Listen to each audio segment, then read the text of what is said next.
a new prompting frameworks plus two more concepts that I've been thinking about lately. And this video, guys, is going to be slightly different from my recent videos. I'm not going to show you any automations, nor am I going to test any AI related frameworks. I just want to share with you a few things that I've noticed or thought about in the last few days. The last one is pretty abnormal with regards to the content that I've been uploading, but it also it's related to the new experiment which I'm doing these days, in which I'm going to upload also stuff that isn't necessarily AI and automation related, because as you are and I am, we are not only we have many aspects and we have many interests, and we are each one of us is unique and has different vectors in his life. And I don't want to upload only AI stuff and automation related stuff, because I have more fields of interest, and I'm hoping that you guys will enjoy this, and that my goal is to find or build an audience of people who are like-minded and enjoy speaking about the same stuff that I do. So without further ado, let's get started. The first concept, it is related to AI, and it's called visualization of thought. Basically, for those of you who have been following, this is a new way of prompting LLMs, and this is a research paper by the Microsoft research team. And let's just read most of it. So, large language models have exhibited impressive performance in language comprehension and various reasoning tasks. However, their ability in spatial reasoning, a crucial aspect of human cognition, remain relatively unexplored. For those of you who don't know, spatial reasoning is like when you imagine where you are, or when you imagine, or when you visualize. This is called spatial reasoning or visualization. And basically, I also have ChatGPT over here provide a better example. So spatial, I don't know if I pronounce it correctly, but you get the gist. Visualization is the ability to picture shapes, objects, and their movements in your mind. It's like being able to imagine how different pieces fit together or change when moved around without actually touching them. Here are some examples. Puzzle blending. Imagine you have a jigsaw puzzle. Before you put the pieces together, you look at them and try to figure out where each one goes based on its shape and the picture in the box. Room rearrangement or playing Tetris. So basically, what they tested here is giving the LLM an ability to have the mind's eye. Mind's eye is the tool that we're using in order to imagine stuff, visualize stuff. So visualization of thought aims to elicit spatial reasoning of LLMs by visualizing the reasoning traces, thereby guiding subsequent reasoning steps. So basically, and this is a great illustration. So when someone tells us something, behind you is the market, turn right to the cemetery, turn left to the library, go straight to the post office. So we can imagine everything in our mind's eye, and then we can move based on this. And they are basically testing if they can create a mind's eye for an LLM. And this is how usually people are doing prompt these days. They give the input and they expect the output. The more sophisticated prompt engineers are using chain of thought. So they're going to say, listen, I want you to write, let's say you want to write a blog. So I want you to write a blog, or let's say I want to write a cold email targeting marketers. Please write it. So this is the first example, and you just expect an output. Next, the more sophisticated prompt engineers are going to say, I want you to write a cold email targeting marketers.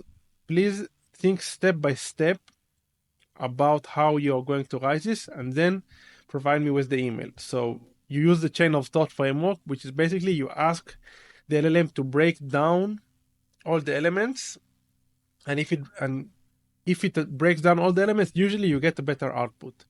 So in this test, what they did, they ask the LLM for input, and then they ask it to visualize a state. So not only thinking about it, also visualizing the specific state. After it visualized the state, it moved on to create another thought, and then another visualization, and eventually the output. And I won't go into details, but they were able to produce better results. And this is very interesting. And let me show you like the table of results. So basically here we have, I won't go over the details of what exactly they tested. You can check it out later. I will share the link in the video notes in the description. But in general, they compared between GPT-4 and a prompt that asked for chain of thought, and GPT-4 without vision, GPT-4 vision and a chain of thought, and GPT-4 without vision but with the visualization of thought prompting. And you can see that in both tasks, it yielded better results. So you can see completion rate was higher, success rate was higher than all cases. Next step prediction was also higher, visual tiling was also higher, and in general, natural language navigation was higher. And again, I'm not going to cover this in detail. It's just a new type of prompting, or a new way to think about prompting and giving the LLM a better, more structured way to think about things.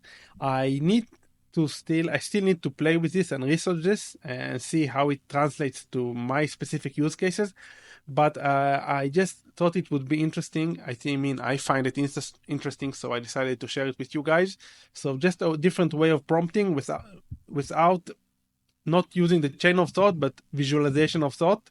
And I'm just going to throw it out there and let you guys read the research paper and test it and test it out on your end. So this is the first concept. The second concept that I wanted to discuss with you guys is the Cynefin model. And the Cynefin model, this is the Cynefin model. And basically it's a model that was created by a Welsh philosopher. And he basically says that we have 5 different states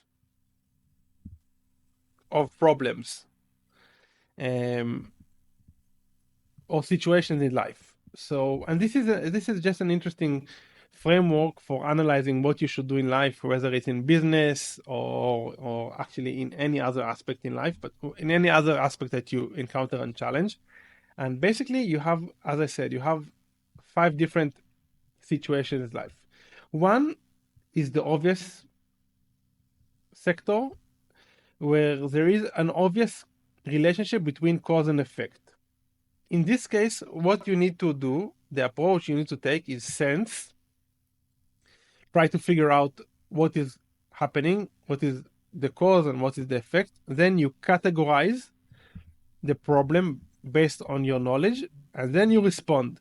And in this type of cases, you always use best practices, because the relationship between cause and effect is obvious. And after you understood what is going on, the best way to solve the challenge in this case is a best practice. It will be clear in a moment.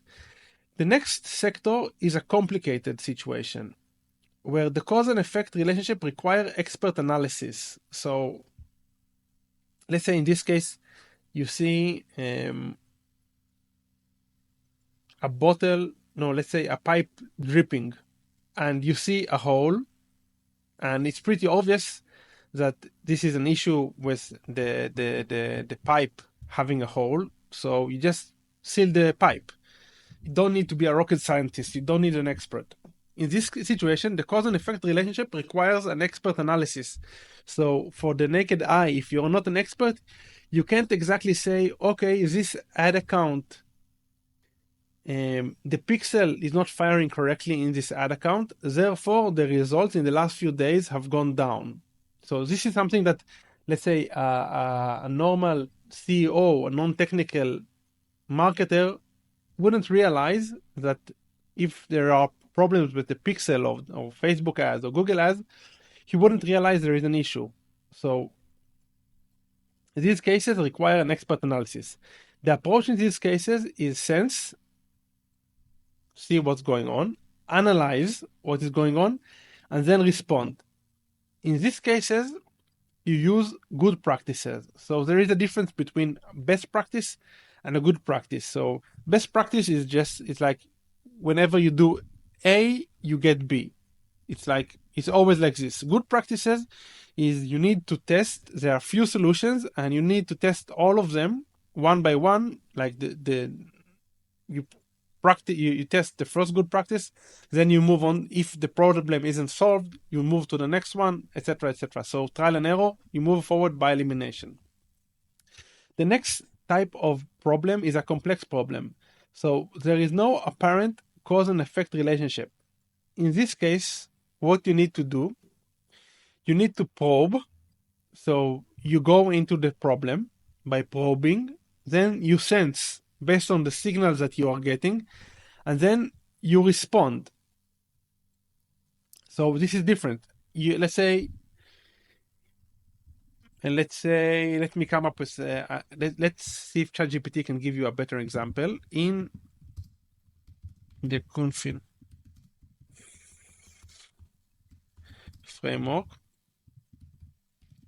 can you provide examples of a complex situation? Yes, so let's see.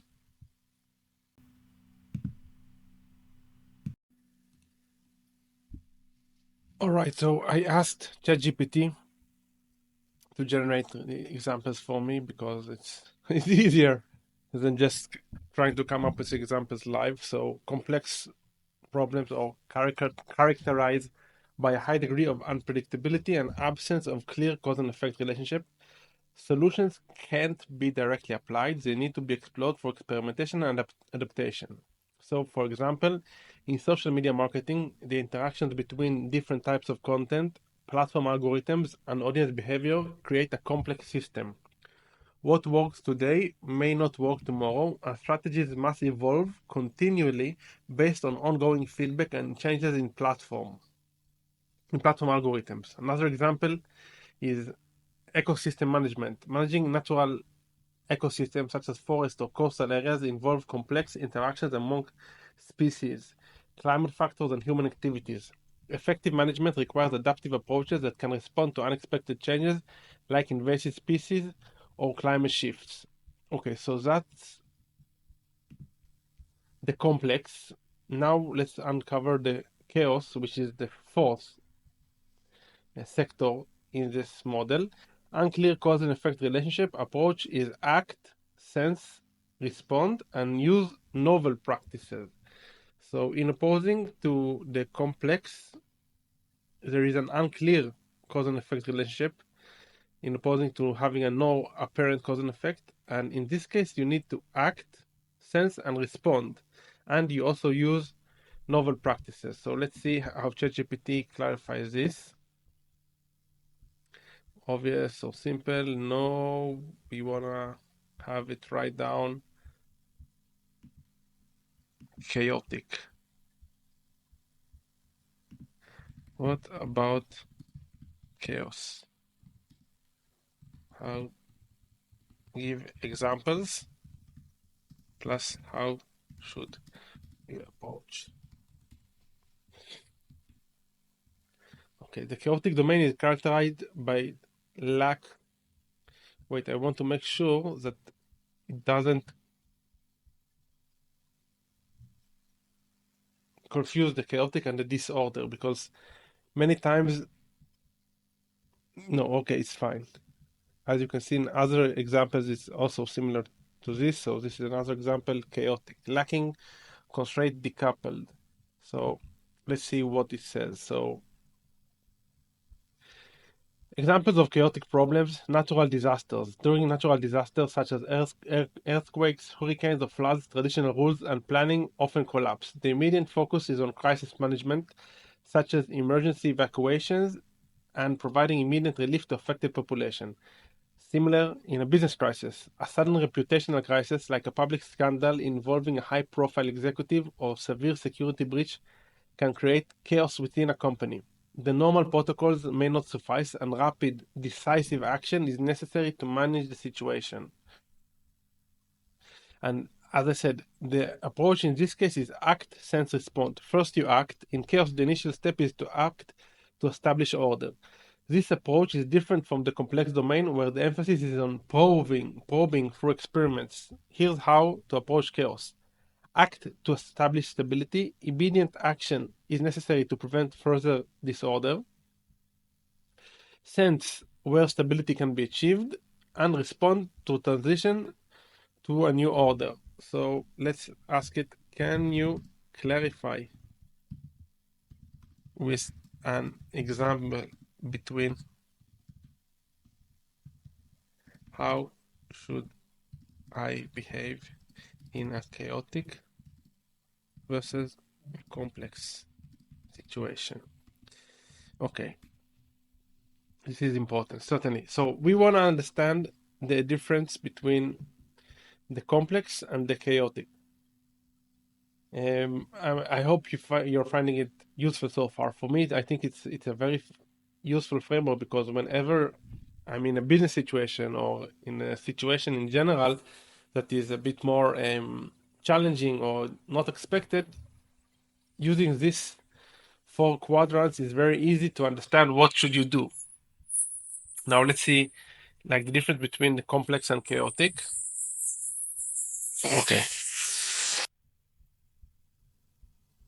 Okay, so chaotic situation. Imagine a company suddenly finds itself in the middle of a severe crisis, such as a critical data breach exposing customer information. Act immediately.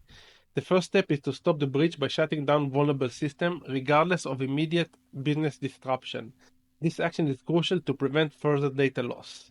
Sense the immediate effects. Quickly assess the extent of the damage and understand which data and system were compromised. This might involve bringing the cybersecurity expert to analyze the breach, then respond to stabilize. Communicate openly with stakeholders, including customers, about the breach extent and the steps being taken to secure systems.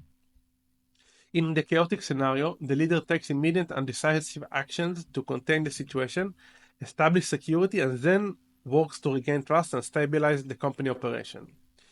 Now let's explore the complex situation. A company is launching a new product that integrates advanced technology and targets a new demographic unfamiliar to the brand. First, probing with experiments. Before a full-scale launch, small-scale releases or beta tests are conducted to gather data on user management and satisfaction. Then you sense and analyze feedback. Collect and analyze customer feedback, usage data, and market responses to understand how the product is being received and what improvements are needed. And then you respond by adapting. The key differences. In chaos, decisions must be quick and authoritative to regain control and stability. In complex situations, decisions are more experimental and iterative, aiming to learn from the system feedback and adapt. Chaotic situations often require a more directive leadership style to coordinate efforts during emergencies. In contrast, complex situations benefit from a facilitative leadership style that encourages innovation and learning among team members. And the objectives in chaos is to stabilize the situation as quickly as possible, while in a complex situation, the goal is to understand the patterns and interdependencies to make informed adaptations. Okay, very cool. And the last is disorder. This is in between. You can see in all the images here, you have the disorder. What about disorder? Can you elaborate about this in the context of Cynefin?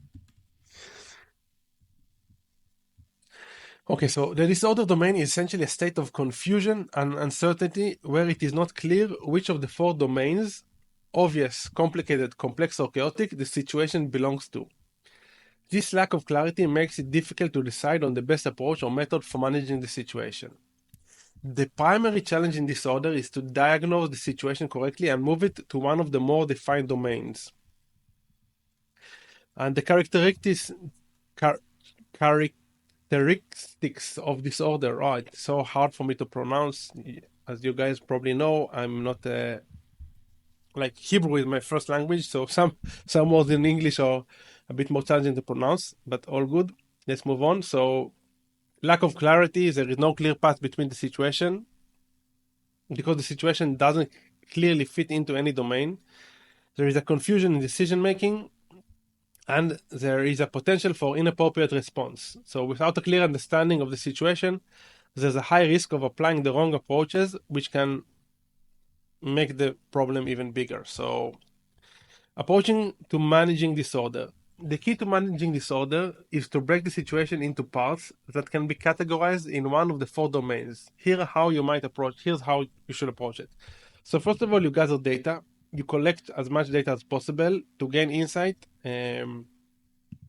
into its various aspects. Then you analyze and categorize. Based on the info, you basically need to understand if it's a complex situation, if it's a chaotic situation, if it's clear or complicated. And then, based on this, you assign an approaches. So here's an example. Imagine a company planning to expand its operation into a completely new geographic market. Initially, the situation may fall into disorder because the company lacks information about local consumer behavior, legal requirements, cultural nuances, or competitive dynamics. Now, the steps to move forward or gather information, analyze and categorize, and assign approaches. So this is pretty straightforward. And I guess we are going to wrap up this second part of the video in which we discussed the Cynefin or Cynefin model. I'm not sure how exactly you pronounce it. It's a word in Welsh. Anyway, when I encountered this many years ago, I thought it made a lot of sense. And I found it interesting, so I wanted to share it with you today. It's because I'm thinking about this lately, and I hope you find it useful. And the last topic I want to share with you today is actually related to the fact that I did this video a bit more freestyle and not necessarily AI focused. Is this guy. So, Nicodo Avocado. He has 3.8 million subscribers, 710 videos. This is his first video. This is his second video, third video, fourth video. And scrolling from the oldest to the newest, okay?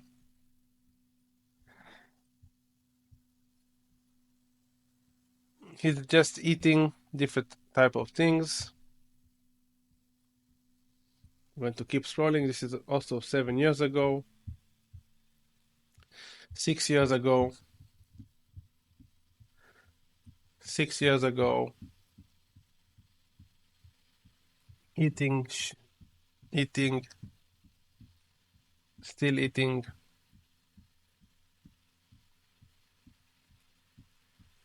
Still eating, and you can see here he is a bit growing.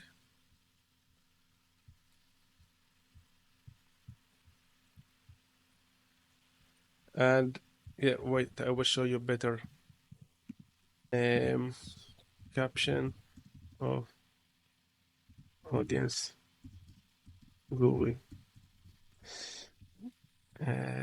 No, pairs of audience capture. So this blog post was mentioned in one of the latest Tim Ferriss conversation, and just check out this image. So this is when it started, and this is, I'm not sure if it's this is these days, but this is a photo of him.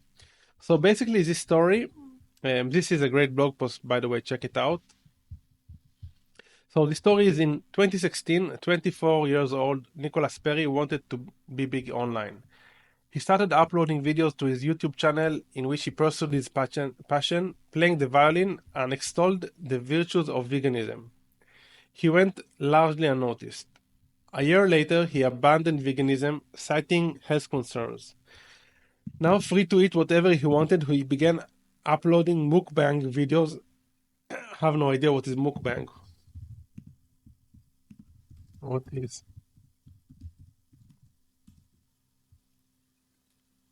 South Korean phenomenon that combines the words eating and broadcast, translating to eating broadcast. Okay. Yes, so this is what it's doing basically. Consuming various dishes while talking to the camera as having dinner with friends. These new videos quickly found a sizable audience, but as the audience grew, so did their demands. The comment section of the video soon became filled with people challenging Perry to eat as much as he physically could. Eager to please, he began to set himself torturous eating challenges, each bigger than the last. His audience applauded, but always demanded more. Soon he was filming himself eating entire menus of fast food restaurants in one sitting. In some respects, all his eating paid off, and he's pretty famous, as you guys. By satisfying the escalating demands of his audience, he got his wish of blowing up and being big online.